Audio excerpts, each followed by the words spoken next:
Christine Clausen at the Christine Clausen Gallery. So welcome. We're doing something a little bit experimental today with our 9th live stream. I'm going to be kind of darting my eyes back and forth because we have 2 cameras today. We're doing live to both Facebook and Instagram. So I don't know who's on what platform, but we wanted to give this a try just to see who is watching where. So thank you to everybody who's tuned in.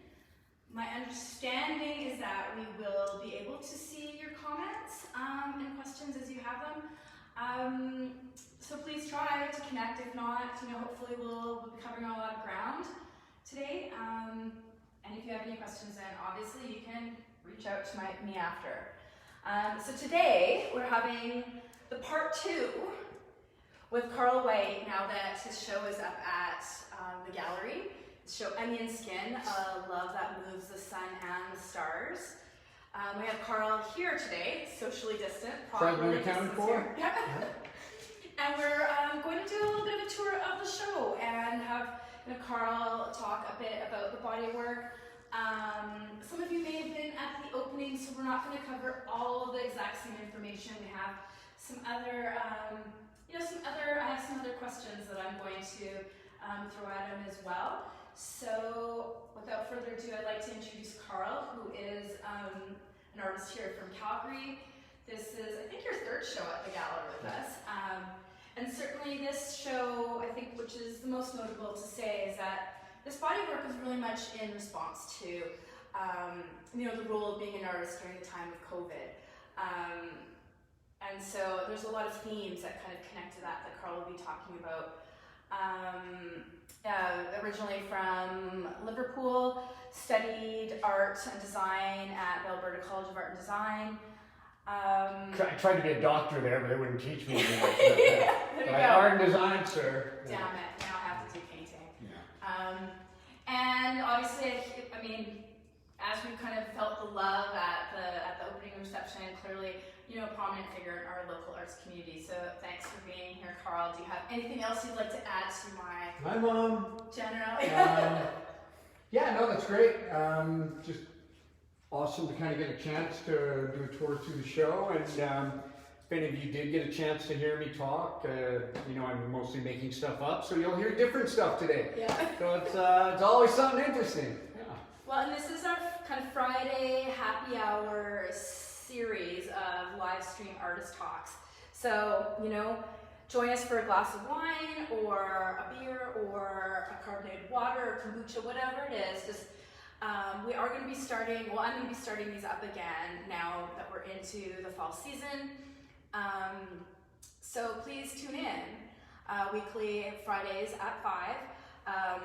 Maybe both platforms, but maybe one. We'll just see how today goes. It's a bit of an experiment. So what else did I want to say? Oh, so yeah, it's worth noting too that the gallery is open, so you are able to come and view the show in person too. We're open Tuesdays to Saturdays from 10 to 5, or by appointment on other days. Carl is doing artist talks on Saturdays. We're more than happy to just have you pop by. You can also sign up online if you'd like to have a more private and personal experience. Some people are maybe just not a little Dinner, dancing, Exactly. $50 is $50, people. We'll order a bucket of Kentucky Fried Chicken and just look at ours. I think that's it I wanted to say. So let's just get started. We're going to start with, this is one of the this is possibly one of my favorite pieces in the show. And I know this one, the title has quite a bit of meaning. So can you tell us a bit more about that? Yeah, I mean, the wave, the water, it's a prominent kind of symbol that emerges throughout the exhibition. The water, for me, symbolizes change. It's a constant state of flux. It's always moving, and yet always the same. Water's turbulent, water's powerful, water's serene, water's gentle. I mean, it sums up what it is to be a human. And really, this whole show is about attempting to kind of understand what it is to be a human during these trying times, which, the history of humanity has always been this kind of tumultuous, rising and falling, of empires, of times, of pandemics. It's what we do, it's what we exist in. So the wave was just such a symbol of that for me. A big part of my work is about constantly questioning my work and trying to understand why it is that I do it. And in doing that, it's kind of like poking holes in things, seeing if the illusion is real. And, the wave, the symbols, it's, rising out of kind of both the world around me and my subconscious and seeing the connections between the two. And then, the only thing I can do is peel back the veil to poke the hole in it. Which brings me to the title of the piece, which is The Breaking of the Vessels. The Breaking of the Vessels is it's a tale of God's infinite love and beauty being piled into these vessels within the tradition of Kabbalah and Judaism. These vessels couldn't contain it all, and they broke, spilling out all of its beautiful light and love upon us. This was kind of derived from an ancient Gnostic tradition, which was this idea of their creation myth, in which the Absolute was a thing, a la Big Bang, that was no thing, and it sought to know itself. And in doing so, it questioned itself, and the question set up a relationship, so it split into two. There was a crack. And that male became the god of the Old Testament that was kicking things and throwing lightning bolts, and the female bestowed her love on us by raining down these kind of golden points of light. And that was the breaking of the vessel. The vessel broke, and it spilled out. And this was kind of extrapolated through history, and we find it in the Kabbalah tradition. It's a beautiful kind of metaphor for me in that we originally are part of this whole, and our job is to get back to it. It also connects us. We're all the same. We're all one being. There is no racial divide. There's no skin color. There's no nationalism. We just are part of this thing, this shared love. And so, the wave is about this kind of rising and falling of our understanding of it, of our touching it, and it falls again, and we have to reconnect. And so the show is an attempt to reconnect, and this painting was an attempt to kind of peel back those layers and revealing this kind of, I'm looking at Christian symbolism, I'm looking at Hindu, just all the world's religions and cultures. I try to kind of see where we're all sharing the same story. Well, I particularly love that this one, I love that you are using the tondos, the circular shape in some of the paintings, not all of them. And I think it's very successful with this one too. And of course we'll talk about the blue, because as we go through the show, people will notice that blue is blue and gold. Yeah, do not adjust your monitors. Everything is blue. Yeah. No, it's true. I particularly love the way you represent water. That's the force of it, right? And in your artist talks, I know you talked about that, and how, the idea of surfing, surfers kind of let the wave take them, as opposed to kind of fighting with it. Right? You join the flow. I mean, this is, surfing is a really interesting sport because sport is even a misnomer, but it's a really interesting pursuit because it's perhaps the only thing we do in which we literally join the movement of the planet. Of course we're constantly moving, but for all intents and purposes, it feels static. It feels like we are just standing on a still rock. The water is moving. It actually shows us how much we are in movement. And the only way to really work with water is to join it. If you resist it, it will smash you to bits. It will find its way around you. If anyone's ever had a leak in their home or anywhere else, water is a nightmare because it does what it wants to do, and it will find its way. So we really have to join water. We can't resist it. This is nature, right? This is understanding that life is fluid and it does what it does without any meaning. It just simply is. And if we join it, we can be a part of that beautiful kind of flow. And, there's multiple layers to all the symbolism that I use in my work, and the wave wave and water is definitely a rich one. Well, on that note, we'll head around the corner to the next gallery to look at another painting of water, but slightly, well, not slightly, very different in feel. Come with us. So in this room, and I have to also say, like, I love that Carl also wants to kind of really engage our spaces. So with our last show, we had him come in and do some calligraphy with gold paint markers. So it very much was the same thing. Like we kind of talked about ideas to, you know, as opposed to it being just like these white walls, like how we can put kind of a personal stamp on it. So Carl has, you know, kind of written this text on the walls in this space to kind of engage us a little bit more. I may speak a little bit to that. You know, I'm asked the question sometimes of, you know, like, you know, how do you balance your, you know, an artistic pursuit and your life and blah, blah, blah. I'm like, this compartmentalizing, these divisions that we've developed, they don't exist. Like, there is no difference between my living and my making art and my trying to understand being. It's one kind of complete state I try to exist in. So when you walk into a gallery space, you know, the idea of hanging something on a wall and it just occupying a space, a compartment.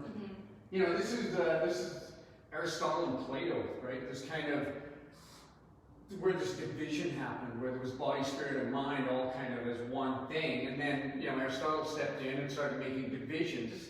This is our educational system still to this day, is math, science, social studies, language arts, like all these divisions. And we know very well that when you get into life, you're constantly accessing all these areas, right? I need a little bit of math here, I need a little bit of historical understanding here, I need a little bit of language arts so that I can engage. Well, all of that is so much up for the grocery store, right? Absolutely, right? I mean, this is what it is to be, right? It's a constant kind of existing in all of it. So for me, like, as I think of spaces, it's like, okay, how do you engage the whole space, right? How does it not just be a wall with a painting, another wall with a painting? It's like, no, there's like a full life happening around us all the time. You know, we drive home and we're like, oh, when did that building go up there, right? They've been building a building for 6 months and we didn't notice it. Right? It's so true. That just happened. You know, because we're not in it. And so it's like, how do we kind of bring people's attention to all of it, right? How do we engage? How do you kind of, you know, art is not a solution, it's not an answer, it's just a question, right? It's just kind of like an attempt to understand it, you know. I often quote Picasso because he really is one of the most quotable artists, and he said, you know, art isn't a lie that attempts to understand the truth. And it's like, I love that quote, yeah, it's beautiful because none of these things are the things. This is not a wave. If you want a wave, go feel salt water splashing on your face. There's no comparison. But it's an attempt to kind of speak about that and maybe remind us to join a wave, join the flow. And, I'm rambling off on a tangent as I do. So, and that's fine. That's what I love about kind of our talks and that it is. I appreciate that you still think it's. Yeah. Maybe a little more but that's fine. I'm fine with that. But I guess also from a gallery perspective too, you know, like sometimes like galleries can be really sterile, you know, and that for me, you know, I love that we can kind of let people into the show on another level. Like, you know, there's the painting, but then I think this helps, right? This is like tactile. This is not as sterile, pristine, like don't tap, you know, it's.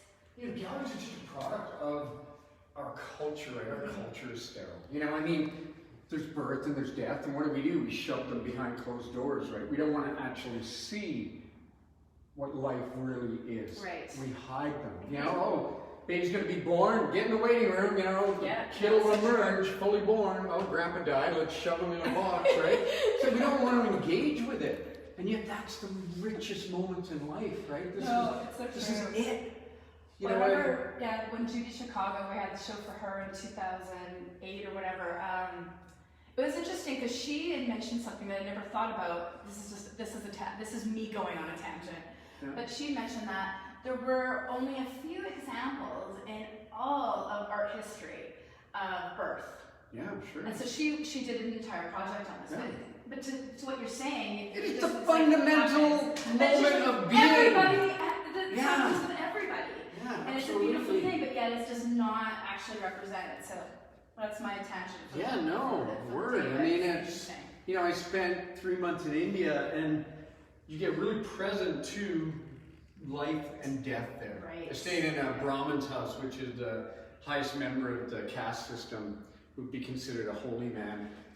And it was in the town of Varanasi, where the dead are brought to be put into the Ganges and be taken back. Each morning you would awake, and there would be corpses on his doorstep that you would literally, with your breakfast, step over them. Yeah. Because they wanted him to bless them prior to putting them into the water. This becomes very, like, real. Like, it's visceral, it's alive. And in the same moment, you'll see a child being born, like on a street corner, because people don't have homes. I mean, it's just like life is turned up to number 11, and it's like, here we go, right? And it's so electrifying, and like, that's where we want to be. You know, we want to stand on the edge of it all, like where there's risk, where there's danger, where there's excitement. That's what it is to live. And that's a wave, right? That's big wave surfers. That's jumping out of an airplane. That's climbing a mountain. I mean, these things where we push ourselves to the limits of, who hasn't driven a car fast late at night? You know, just seeing that rush, that adrenaline, right? That's Falling true. in love, everything's on the table. It's like risking it all, and that's the excitement. So it's, yeah, I mean, it's what I want it to be. It's what it is. It's just reminding us, you know what I mean? And it's, yeah. Sure. And one thing, just to kind of tie into that, the idea of, Buddhist philosophies that show up, in the in characters even, because we have that piece of Vishnu, the bowls, because that very much, that whole idea of like, you have to empty your vessel to fill it back up again. I mean, which is where these beauties for sale. Yeah. It's, I mean, the emptying of the vessel, the breaking of the vessels, right? First and foremost, the initial piece we talked about. The vessel's been another recurring symbol for me, which I painted vessels for many years, and it all derived from a Zen teaching of emptying your cup. You know, we fill our cup, I work through this every day of my life, but I'm what would be considered a know-it-all to my wife. Right. Because I take in a lot of information, and I always like to speak about it. And it's a trap, because we can very easily I know what that is, and it can actually grab our ego and take control. So there's this kind of teaching in Zen to empty our cup, to let go of everything we think we know, right? As a painter, the first thing I say to paint students is just forget everything you think you are as a painter. Let go of it all. Then the potential is there for anything. Right. No, I'm a wildlife painter that only uses, then you've limited yourself. Right. Now you're already at the filter. The enemy of creativity is the known. The biggest constraint. As soon as you know something, you have closed off possibility. So this idea of emptying our cup allows us to take in something new. It allows us to begin again. Reset, empty the cache, clear the trash can. It's a beautiful way to be, and we can do that constantly. So the vessel is a symbol of that. The Zen teaching is the goal of Zen is nothing. There is no goal. There's no thing that one tries to do. Right. So it's a beautiful. An empty bowl is the potential for food. It's the potential for wine. It's the potential for conversation. Everything begins out of nothing. There's the Heart Sutra in Buddhism, famous line that I love is emptiness is form, form is emptiness. Right. The Large Hadron Collider is smashing the smallest particles of matter, and just we end up with nothing, and out of nothing, matter reappears. It's like this is the moment of the universe. This Yeah. is the big. This is Yeah, where that's it the big began, thing, right? exactly. And it's so the emptying of the cup, the vessels. It's yeah. Well, and let's it's just face it, I mean, they're beautiful, and I know this is a bit of a new direction for you, like this. Yeah. And I shouldn't say that. It's not like you've never, maybe done sculpture ever before, but I Yeah. guess this is maybe the first time. Absolutely, yeah. Sold them commercially. I mean, I think they're brilliant. I guess for the people kind of watching out there, these, they're even better in person, so you should come down. But it's a ceramic and clay. And concrete. Ceramic, concrete and clay is Yeah. what I meant to say, Yeah. with the gold leaf and the writing, and they're just they're really rich, and because they're very subtle in this space, I feel they're kind of getting a little washed out. So more of the reason to see them in person. I hate to define myself in any way as an artist. Like, it's even calling yourself an artist is limiting, right? It immediately, again, You're sets not a up. doctor. You can't be a doctor, Carl. I can be a doctor. I'm currently taking new patients, if anyone would. Cheap like Borscht. It's like, I used to think of myself as a figurative painter, and as I kept working and kept exploring, I noticed I was painting figures only when a figure seemed to be needed in the piece. Okay. And it was like, okay, so what am I actually painting? And I realized that what I'm in pursuit of is really what we're all in pursuit of. It's just trying to understand why we are rather than why we aren't. Right. Why am I here versus why am I not? Why is there a civilization? Why is there an ecosystem that supports us? Like, I don't know that an answer exists, but it's the real question that life is about for me. Mm-hmm. So it's constantly in pursuit of that. So this idea of being a figurative artist became like, okay, maybe it's more I'm an artist, a being, even these words are kind of, they fail me, and this is why Zen's in pursuit of no thing. Right. This is why the Gnostic absolute was no thing, and until it questioned itself, it fell from grace. So as soon as I question it, as soon as I try to name it, the fall happens, right? So I've gotten to a point where what really interests me is just being honest in what it is I need to make. And it really, the vessels were always tactile to me. There were things that needed to exist. And so it's like, okay, well, I just have to figure out how to make them. And so it's funny, in our last talk, I actually committed in the conversation to making some vessels for the show. I had no idea how to make these things. Like, I was just like, just perhaps we'll speak about it a bit, but, Heidegger's been a philosopher that's of deep interest to me. And good for you. I would love to get into, but it's meaty. it is, yeah. But the premise is that we exist in language. So by putting those words into action in the conversation, I'm making some vessels, the creation began. Right. Oh, okay. Right? So it's like, okay, so now I'm in that conversation. Right. And now I start to figure out how to make them. And Well, so I it's, did. I'm conscious of that. Like, even an exhibition, I seldom have a painting available for an exhibition. But by engaging with it in language, we begin, right? And off it goes, and I start making stuff. Well, let's keep moving. I don't know what time. We're at 25. You get a nice shot this one, and this is another one. I've got a taller vessel. Obviously, you can see it. This beauty has me home. We're very happy for. And this is interesting because it is a completely different shape. So I'd be curious to kind of see where you go with it. Like, which came first? Like, was it these the ones? chicken, I think. Yeah. But will we see some more of these taller Absolutely. vessels? It's funny. This is, this is extrapolated from the ancient Greek amphora, right?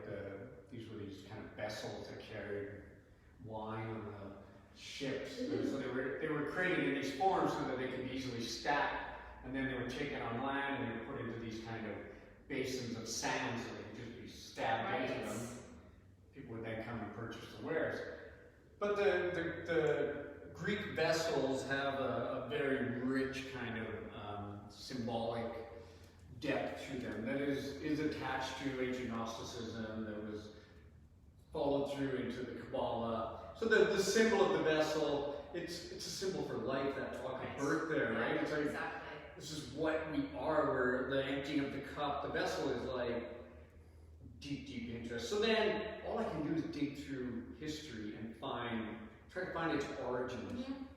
You know, I was born in England, and one of my earliest journeys was to museums where I would see these kind of remnants of the evolution of consciousness, of the human being developing, from little fragments of clay to a formed bowl to a beautiful gilded vessel to, you know, and you can see this is the development of the mind. This is how we grew. And so for me to kind of reconnect with those forms is really interesting to me, and scale started to then become of interest. It's like, so what if these became figurative? Mm-hmm. What if these became It's a good point. Yeah, life it's forms, art. and we could relate to them on that scale?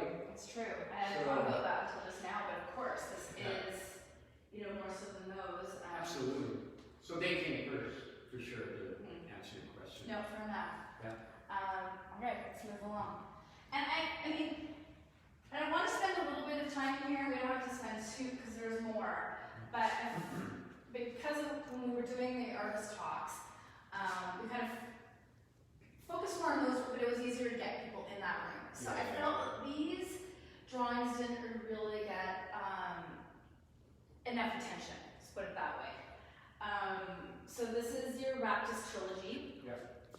After Michelangelo. Yep. So I guess for me, I'm curious, why after Michelangelo? Like, Michelangelo he's the guy I saw as a child. I saw what art could be. It was like heavenly, it was the Sistine ceiling, it was the bound slaves. It was just like, oh my God, like these things are just like throbbed with life, you know? Like, I mean, Leonardo and Michelangelo, right? The two twins of the Renaissance. Leonardo, you know, a beautiful mind, a scientific inquiry. Michelangelo's pure passion. I mean, he connected to God. I mean, for him, he was like, he believed that he was just a conduit for God's kind of love and expression. So, you know, his famous quote about the marble containing the sculpture, he was just freeing it, right? He was like, I'm just a go-between, I can hit a hammer and a chisel. Like, he's just a pious, beautiful, and it reads in the work. So I've always looked at him, you know, and as COVID hit, it was literally, these are the first pieces from the show. It was Friday, I was going to see a concert, the concert was canceled. It was Saturday, school's canceled. You get the sense of like, stuff is changing. So it's Monday, there's nowhere to go, so I went to my studio, and here's where blue comes in, but I reached down, I picked up blue chalk, and I opened a book of Michelangelo, and I ended up on this, this is the first piece, this beautiful kind of figure in a kind of almost sensual embrace with this raptor. I was kind of like, wow, I can always learn, right? We're always learning. I have no idea how to paint. I have no idea how to draw. It's not a thing that you learn. It's like, it's a constant set of problems. Right. And it's like, okay, now I want to say this. How do I do that? Right. And so you just kind of start to try and figure it out. It's like, well, I got to change the oil on the car. I don't know how you do that, right? If I unscrew it, oil poured on me. Now I've taken a step. You start to figure it out. And that's kind of what it all is to me. Like, if there's no recipe. So I pick up blue, and I open this book, and there's this beautiful drawing, and I'm like, I'm just going to try and learn from Michelangelo this morning. I just want to follow his marks. I want to understand how he thought about the figure once again. And as I start drawing it, it's like, what is this about, right? There's this like, kind of this taking of the figure. And actually, we had talked about it a little bit prior to COVID about the rapture. The rapture's long been an experience that has interested me. Just, you know, it's this idea of being taken out of our comfort, pulled from our lives and we are approached with the divine, and it's time. Here we go. The archangels are trumpeting, and it's just like, it's a Michelangelo ceiling. I mean, it's amazing, right? And so I'm like, this is kind of like the rapture, and I start kind of playing with it, and then, I'm starting to look in the books, and I'm finding the root of rapture, and the root of rapture is raptus, which is a Greek word meaning to be taken by force. It's the root of rape, or taken by force. It's the raptor, the bird of prey that pulls the little mouse from the field, and talons pull. This is where it comes from. So I'm like, wow, that's kind of interesting. That was kind of the experience of this weekend, that we were all yanked from our it's so true. everything we thought was going to happen, and we were pulled into this new reality. Now, the trick about the rapture is you gotta be good with it. You gotta give into it. Otherwise, you get cast down to 1,000-armed demons that will pull you limb from limb. And it was like, oh, this is kind of interesting, So I kept drawing these figures, and then for me, I have to constantly take things apart. I have to try and understand them. I have to dissect them. I have to pull them to pieces. Not unlike a raptor, I suppose. Right. It's, so, and it's funny because I sometimes joke and I say, yeah, I have to kind of beat it into submission, right? It's the only way the thing would give in. Like, I had to kind of, wrestle with it. It's funny, like, making art is it's a battle. It's like it's in there, and it's like, you're just trying to, pull it out. Sometimes you have to be gentle with it. Sometimes you gotta be, brutal with it, and it's like, it's a back and forth, right? Which is like, my own ego, my own struggles, and it's like, it's just hang on, it's in there. So I started taking these apart, started sanding them, started ripping them. Which I love about them too, because they do. Yeah, I mean, the surface is like. But that also is my allusion to history. Right. Because as an artist, I'm like, the greatest things have been made. I mean, am I going to paint better than Rembrandt? Am I going to draw better than Michelangelo? I mean, that's like, it's insane to even pretend. But we can keep revisiting these ideas, we can keep exploring it, and it's okay to kind of try again, to try and touch it again, to try and, like Michelangelo tried to give voice to these things. It's okay to give it another shot, because it's all just a glimpse. Well, and speaking from just beyond all that, because I mean, of course, there's always so many layers to work, which I love. Hence, onion skin, peeling back the layers. Yeah. But I also am just so much in love with this blue chalk on this creamy background too. It's. Thank you. You brought me back to blue. It's good. You Yeah. got a little nudge. I know. I'm like. So within that, I picked up that blue chalk, and I'm like, But why blue? Why did you decide on blue? Exactly. And there's back to Heidegger, but there's a differentiation between choosing and deciding. Deciding is based on external input and influences. I decide to take this road because I know traffic's blocked up on that road. Right. I decide to get married because that's the thing we're supposed to do. I decide to stop drinking in the morning because the neighbors got mad. You decide to do these things because of something. A choice is something that exists entirely for itself. Mm-hmm. There is no external input. It's just a choice. So I chose blue. There was no thing, there was no reason, there was no... And that's kind of where art exists for me, is that it's something that exists outside of my ego, outside of all my ideas of what it is to be an artist, to be in a gallery and show something. Do I have to pay the bills? Do I have to get mom to pat me on the back? You're looking for all of these reasons why we do it, and yet it should just be done for it. Right. And it's honest. So I chose blue, honestly. I started drawing with blue. At the same time, these waves were percolating. There's a number of symbols that were emerging, all in this kind of harmonic tone of blue. And then many years ago in art school, I read Kandinsky's Concerning the Spiritual in Art, which speaks about how art can lift us, how it can edify us, how it can... And within it, he speaks about color. He talks about how harmonically and vibrationally color reacts with us and how we react with it. And blue sits on its highest scale. Right, right. And it's no accident that blue has been the most valuable color throughout history. The lapis lazuli of the Virgin Mary's robes, the skin of Krishna, the emblems of Buddha.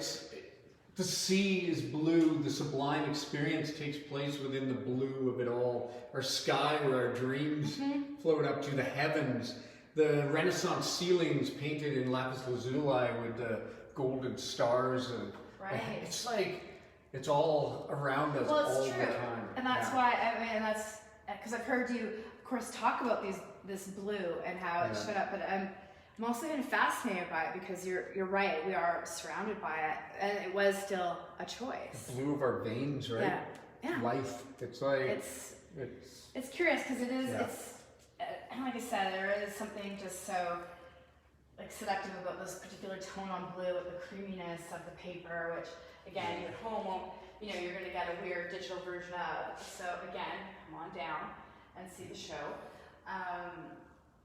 And yeah, I just think this series, like I said, we really didn't have a chance during Ernest Talks to kind of really focus in on these, which you can with 30 people in the room. You know, and even the allusion to Heidegger's language, right? There's constantly text kind of running through them. It's about. It's true. This is the most, but there is I mean, how do our grand creation stories begin? They begin with the word. That tall vessel we spoke about is called the Logos. The Logos is the word. It's how it all began, how our reality came into being was through the Logos. So it's, you know, the words constantly kind of emerge in it. They're kind of little poetic musings that are a nod to Zen poetry. It's just kind of free form, extemporaneous kind of writings, you know. Okay, moving us into this room. Which again is a special room because we did set it up to be an experience. The two paintings and of course the book of drawings. So I want to know why you chose it, because we could have just had these drawings and framed them and put them on the wall. So why did you decide you want to do a book? You know, it's like literature is a huge influence to me. It's like it always has been. From a little boy, I read voraciously, and I still do. I have, no joke, 20 to 30 books sitting on my nightstand right now, and I just cannot get enough of it. From Anne Carson's poetry to, you know, the latest findings on consciousness to quantum. It's just like I just constantly hungry for information.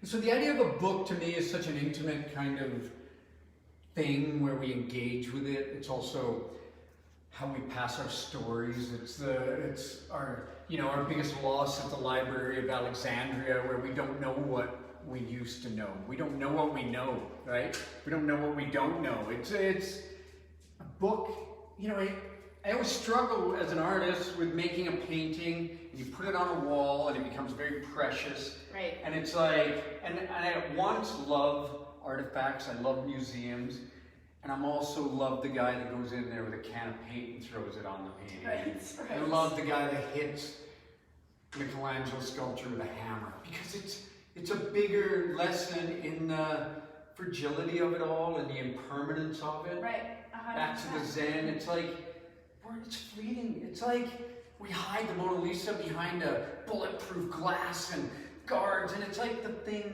is crumbling behind there. Rome is falling. Yeah, it's ashes to ashes. It's beautiful. It's like, and when we can kind of connect to the impermanence of it all, we actually value it more. Dude, this is another, I'm going to go on another weird tangent up here, actually. Do you ever read Kurt Vonnegut? Absolutely. Like Bluebeard? Yeah. Like the painter whose paintings completely came apart, right? No, just saw that parallel. And yeah, I was I'm peeling them apart. Yeah. No, Can't wait for them to fall apart by themselves. I'm like. So anyway, Bluebeard, it's an interesting, if you great haven't book. read, it is very interesting because it's about an artist who became very famous in the art world, but then his paintings basically disintegrated off the walls. Yeah, it's beautiful. And if you haven't read Vonnegut, just But go the there. secret is that they will all do that anyway. Exactly. Well, no, for There's sure. an And illusion. that's the irony, We right? build marble mausoleums and statues on equestrian horseback, and it's like it's all going to topple and crumble. And that's the right? irony. It just happened to happen Yeah. so much quicker. And I've always loved about your work too. And that is one thread that I feel does kind of come through all of it, is that sense of like, you know, you can love it, but it's coming apart. I'm kind of Absolutely. destroying it. It's kind of, you But know. what is a life, right? Right. We love it, and we know it's dying. Every day it's dying. Right. It's like one more And step. it's the most buried. beautiful thing, because it's like we can't keep it. And in that we have to be present, and we have to just love deeply in this moment. And it's like, just be with that painting, just be with that grandma, just be with that leaf, the golden leaves right now. It's like devastatingly beautiful out I there. know. It's so And true. it's falling. It's dying. It's Well, like, and your quote, come on. yeah, the autumn leaves. It is because they fall we love them. And that's it. You know, that's what it's all about for me. So the book is just an attempt to pull that in a little more intimate setting, right? Well, I love it. You can about touch the Because pages. it is, it's and you tactile. can- Because yeah, you can Yeah. make it again like this. Yeah. You know, we can put them on the wall, and quite possibly they will all end up that way. Yeah. But from you know, a gallery experience, people will be able to come in and engage with it in this very kind of beautiful process and you know, and beautiful I way. mean, I It grew is up great. sneaking under velvet ropes so I could get Right. in places, right? Like, that's what it's for. Right. You know, rules are for breaking, barriers are for knocking down, and it's like, so if I can kind of within this setting allow people to come in a little bit, and you know, people are always like, "Can I touch?" And I'm like, "Oh, go ahead," you know. And Right. Yeah. I remember it's not like I remember being in the Tate with a friend. We just graduated ACAD, and we went to London, and there was a Joseph Beuys piece, and he's like, "I just want to touch this thing," you know, and I'm like, "Go for it, man." I'm like, you know, Just a little- keeping an eye while he's like, you know, massaging the Joseph Beuys piece, and it's like, what is it for, right? I mean, Well, that's just it. We Yeah. have to, you know, we have all. tomorrow you're gonna have like a experiences. bunch of grubby-handed I know I'm gonna be children like, in here pawing the painting. Yeah. No, I'm not a super stickler. Like, yeah, certainly if you have like a lollipop, I might watch you a little closer in the gallery. Yeah. But what else did I want to say? Oh, shameless plug. So all of the drawings in the book are available individually. So we've sold one of the 9, but there are some beautiful. Let's see, we'll let him flip through it with his hands. So it's kind of like, you know, I really enjoyed like aesthetically thinking, okay, so great, you know, we're going to put these pages together, and then it's like, okay, so then there's the back of the page, right? So then there's the movement of the pages. There's the dialogue between 2 images. It starts to create this whole new kind of curatorial story, right? Where you know, I often say like Yeah, it's I beautiful. would pick, my paintings are kind of like putting 10 images on a table, and let's have a conversation about it. There's a beautiful story of how the Dalai Lama and some of the monks and lamas are kind of reincarnated in Tibet, in which they put a bunch of objects on the table, and the young monk walks in, and what does he gravitate to? What resonates with him? And he'll pick it up. And if it is the monk that has passed, if it is their cup or his cane or his robe, it starts to be hints that maybe you are the reincarnation of Right, that. right. And so I always love this idea of kind of just compiling things and just putting them on a table and going, let's start a conversation. And that's kind of what the art is for me. It's like, well, what if we have a Michelangelo and a bowl and a book and a torn sky and a wave? Let's start having a conversation, right? Let's Agreed. talk about what it is to be. There was a question that came up about the price of the drawings on, I can't remember if it was Facebook or Instagram, it doesn't matter, but they are $1,050 each, unframed, and of course we have an amazing frame shop and framer who is doing double duty as one of our videographers tonight, so thank you, Candace. So yeah, they're 1,050 each.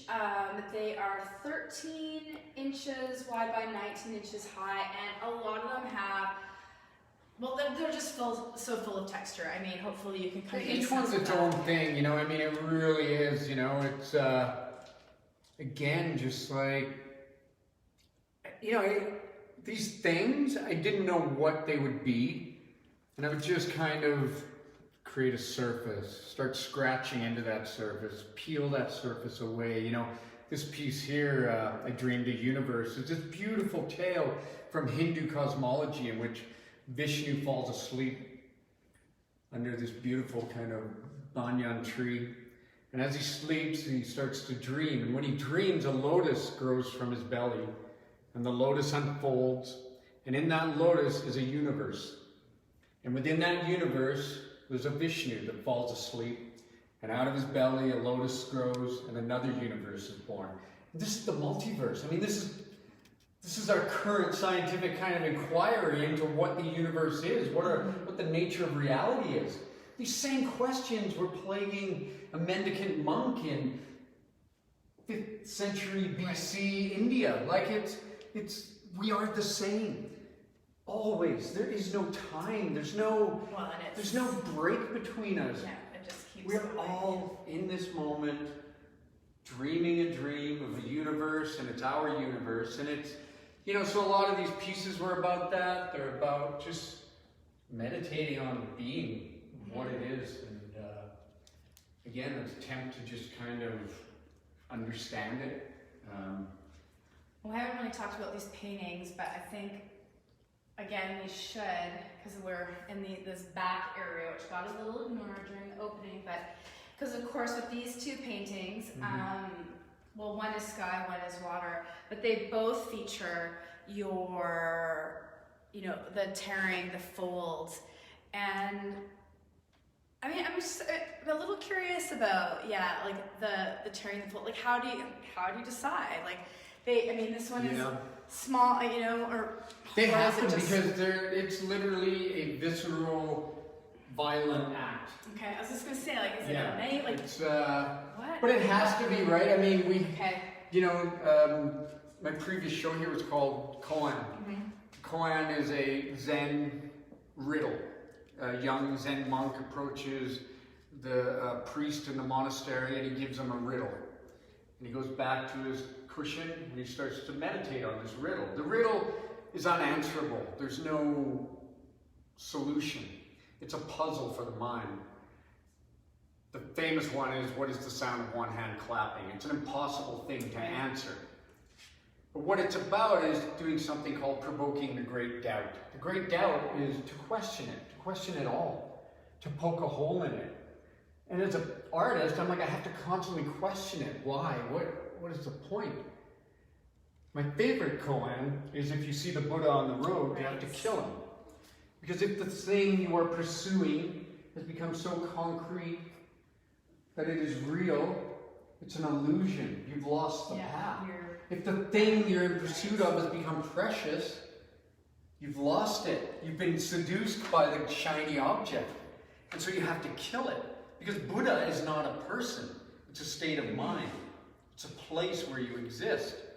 So as an artist, I'm like, I have to kill the thing that I love. Because only then can I be free of it to create anew. Shiva is the deity I most connect with, because Shiva is in this dance of creation and destruction. She fires out this life and stomps on it to kill it and begins again, and it's this beautiful tale. My first week in ACAD was with Richard Halliday, I had for a drawing instructor. Sent us home, made us make these beautiful drawings of our living room, charcoal, hours and hours, rendering a pillow, you know, just this kind of inane mundanity of life, but just lovingly care for it. So that we were so deeply engaged with this drawing. We came in for our first crit and we set these drawings up. Richard kind of bumbled in and his, barbaric kind of mannerism that he had, and scruffy beard and charcoal all in the air, and he walked right up to your drawing and he started drawing on it. He spit on his hand and smudged it, And then he knocked mine on the floor and walked across it, footprints in it. And it was kind of like, whoa, that was pretty intense. And I was like, I fell in love with him at that moment because it was like, of course, this thing is not special. Right. This thing is not precious. This thing is like Shiva, you can create Yeah, it's a piece of infinitely. paper. Yeah. Like Vishnu, you can dream ad infinitum. And it was like, it was such a lesson. It was like, Right. do not get seduced by this thing.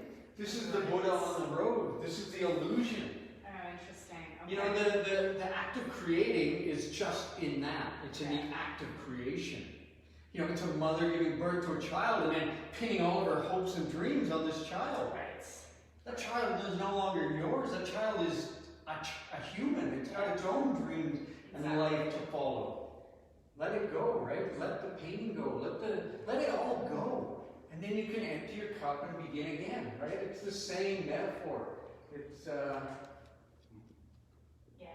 I just love the text. God is dead, Nietzsche, right? It's endlessly kind of, it's what arises if you question it. Right. I can't help but, you know, we get a shiny new car and it picks up a scratch and we realize quickly how futile this thing is, right? This pursuit of it staying forever, of it being precious. You have to like free yourself of it all and then we can be with it, you know? Mm-hmm. So yeah, it's an ongoing process of killing it. No, but I love Yeah. that process. I do. Yeah.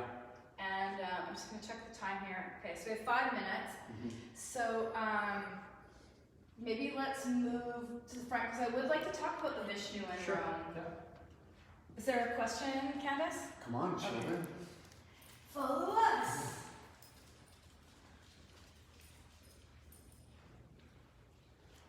And again, I want to talk about this piece mostly because it didn't get a super amount of attention at our artist receptions, and it is again a very beautiful drawing.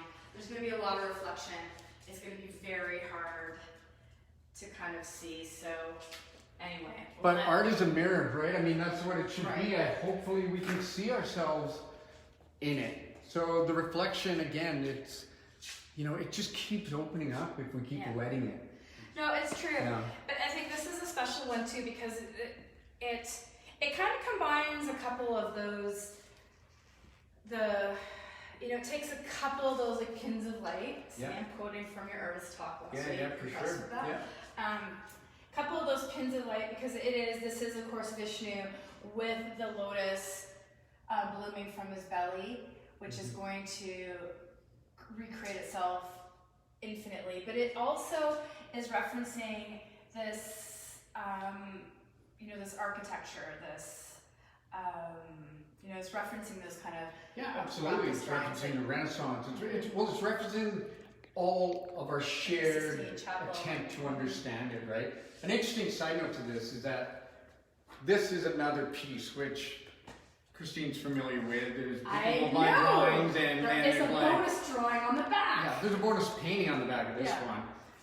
But, you know, in art as in nature, nothing is ever wasted. It's all kind of a step, right? And it's like a door opens every time we take one of those steps. If we kind of allow it, if we look, if we free ourselves from it, it allows us to see something new. So I've made this piece.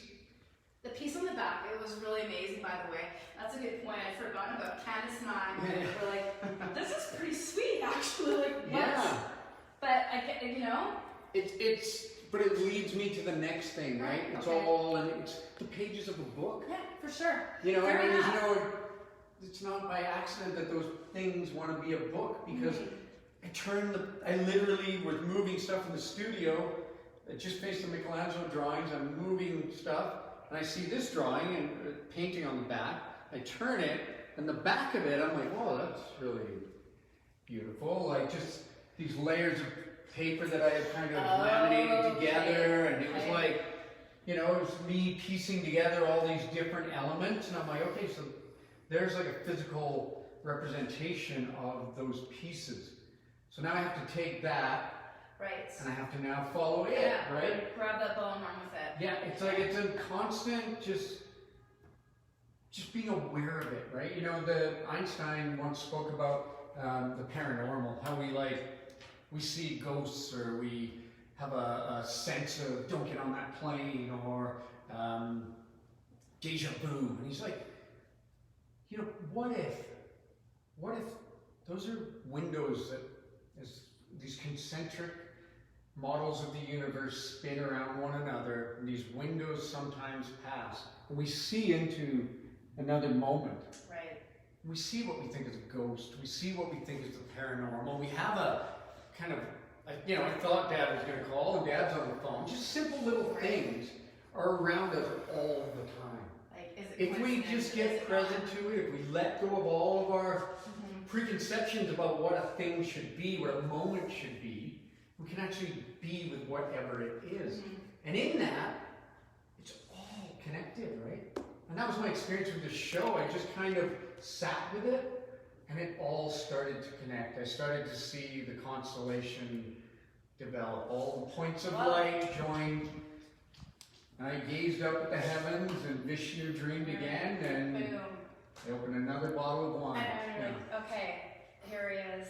Well, no, and it's a beautiful, and again, this, and Carl, we both talked about this because I took a lot of Eastern religion classes when I was in university. So a lot of what you're getting, like I'm like right there with you. I'm like, oh, I love seeing these developed in your artwork, and they're not as probably a lot of you know because you've seen now some of the pieces. Like you wouldn't necessarily know this is, but it is again layers. Like you look at it on one level and it's a beautiful piece of art, and then you find out, okay, there's this reference, and then there's this reference, and then there's the blue, and then, you know? Well, William Blake famously said the universe is in a grain of sand. Right. Everything is contained in the simplest thing. The whole of human history, the cosmos, is all in that minute little thing if we look. You know, we're all stardust, this whole thing. It's like one moment in which the absolute sought to know itself, and the little sparkles of light fell to the ground, and that's us. Yeah. And it's like, it's all there. It's around us all the time. And yet we search everywhere for it, right? Other than just here. And it's just in an experience, in a moment where you can, that's where art exists. It exists in a moment where we can just sit and be with something and engage with it. And off we go, right? The edification, the dialogue, the journey, the story, all of it begins. Yeah. Well, I guess we should probably wrap it up because we are now at 6 o'clock. So I was just getting warmed up. I know. Well, and this is more of a reason why we are doing these artist meet and greets on Saturdays with Carl between 2 and 4. So if this didn't bore the hell out of you, come on down for a little more. Or if you want to know more and have some tough questions to ask, please come and have a glass of wine with us. What else can I say? Thank you all for tuning in today to the 2 platforms. Very curious to hear your thoughts on the show. Please come in and check it out. Like I said before, we're open Tuesday to Saturday, 10 to 5, or by appointment. Carl will be here tomorrow. Yeah. Be nice, I'm very sensitive. 2 to 4. And we'll probably be drinking more red wine. So, you know, Awesome. You're welcome. Yeah, it was a pleasure, and thank you for listening. And thanks, exactly. Thanks yeah. to everyone for tuning in. We really appreciate it, and we hope to see you at the gallery soon. Salute.